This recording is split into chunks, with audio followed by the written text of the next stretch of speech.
I'm going to really just nail or just hammer down on this idea of thinking about God throughout this sermon, because I believe it is after thinking about God that we find ourselves thanking God. Thinking, then thanking. Psalm 145, I'll read just the first two verses. This is King David writing. It's a Psalm of David. It says, I exalt you, my God, the King, and bless your name forever and ever. I will bless you every day. I will praise your name forever and ever. I can picture David in his, I don't know, bedroom, throne room, wherever, just hunkered down, just praying to his Lord, just spending time thinking about his Lord, thinking about what he was going to write as he began to write this psalm, thinking and dwelling on it, and then getting up, ready to have these thoughts organized into words on his tablet. And he begins to go, I exalt you, my God the King. He's full of worship as he introduces this psalm. That's why I know he had spent some time thinking about him. My God the King. This is a king calling God King. And he says, I exalt you. And some translations say extol. I extol you. Neither of those words we use very often. At least I don't. So exalt or extol means to raise up, to lift. It has this element of loftiness. I exalt you. It's as if when we sing, I exalt thee, we're in the process of exalting him, of lifting his name up. It's difficult for us in America, I think, many of us, to fully grasp what it means to exalt God the King or speak of God in a way that is full of reverence, right? Because why? We don't have queens and princes like England. We have the president. And I don't know what news channels you guys watch, but whether I watch Fox right now and how we speak of our president, or if I watch CNN or whatever when Trump is in office, there's not much reverence spoken. It's not really a part of our culture. We talk about the president as if he's just some idiot that got into office. Doesn't matter which one it is and what, it just matters who you're talking to on any given term and who's in office. And I'm not saying that idiots can't find their way into the office. But what I'm saying is just part of our culture is we don't really value the office. I hope it's different in England where they're talking about the queen. I hope there's more reverence where they're talking about a queen. My point is this. When we talk about God, is it with reverence? Is it with reverence that we speak of our God? Are we, how about this, are we filled with wonder and awe over our God? Have we ever been moved by the majesty of God? By thinking of who God is in his office in heaven? If not, I would say, I dare to say, we may not have thought about him hard enough. If we've never been filled, like David, with wonder and awe over who God is, to the point where we speak of our God with reverence when we talk about him. Let me just belabor the point. It's not a new phenomenon for Christians to pit deeds against creeds. Deeds being the works we do. Deeds being the good works we do.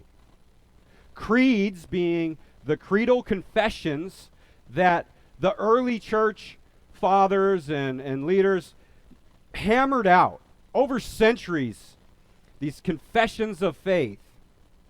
So people say, I don't really care what, but spend my time thinking about all these statements of faith and what things I need to believe about God. I'd rather just live like Jesus. I'd rather just be doing the deeds, versus thinking about all this stuff, creeds. Christians pit deeds against creeds. It doesn't work. It doesn't work. It's not creeds.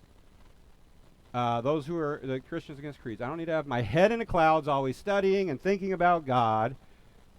That's the creeds. Deeds. I would rather have my feet on the ground and just go out and live like Jesus did. Now, that's wrong for a number of reasons, and you're going to just bear with me here. Three reasons why that's just a wrong thought process. One, we don't instinctively live like Jesus. We do not. We just don't. In fact, it's not till you study and read the life of Jesus that you go, oh my goodness, I don't live like Jesus.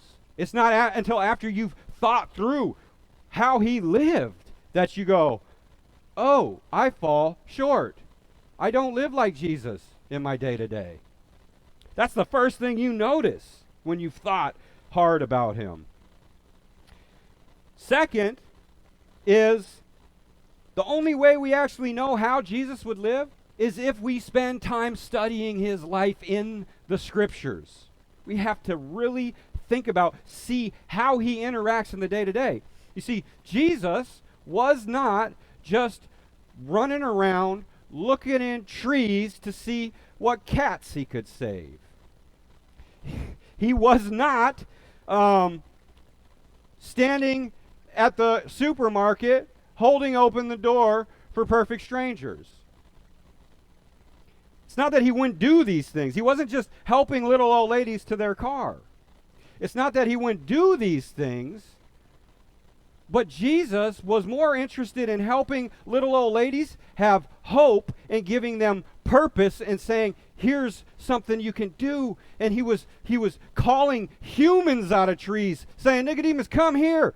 This is the way of salvation. And he was saying, I am the door that is open for all. And it's only through me that you get to eternity. You see, it's not until we study Jesus' life and really think about how he was acting in a day-to-day that we begin to see, oh, this is how we're to act. All of Jesus' teachings don't boil down to the golden rule. It's not just everybody in America and the world knows the golden rule and lives by it. It's a lot more than that. How Jesus interacted with different types of people. It takes a lifetime of study. And so we can't just say, I'm just going to go live like Jesus. I don't need to do all that thinking. That's for the theologians and the pastors. I'm just going to get out there and march. Because here's the ironic thing. Those who say that, I typically see this. Those who say, I'm just going to live like Jesus, wind up not living like Jesus. And then wind up just saying, that's not even my thing. I've seen it. I've seen them, people who have ministered in the church, go down that trail. And here's how it starts. I'm just going to go love people. I'm just going to love people. That's what Jesus did. He just loved people. Love people, good thing. Real good thing. And you know what? Don't get me wrong here as I go off on this rabbit trail. I'm just airing out, I got some stuff. I'm not trying to fill your cup. I'm trying to empty mine, all right? No. All right, so here's what happens when I'm not doing that. I really want to equip the saints. That's my job, is equip the saints, right? And so let me equip us by saying, watch out for this pitfall. When we say we're just going to go love people, we do so if we just are taking the whole thinking about God and studying God out. We do it to the detriment of our relationship with God. when we say we're just going to go love people, and we're just focused on loving people, take all that theology and all that stuff, we do it to the detriment of our relationship with God. And what's the first commandment? Love God with all your heart, mind, soul. And then the second is like it, love people as yourself. We have to have the order of things right. We have to have the order of things right.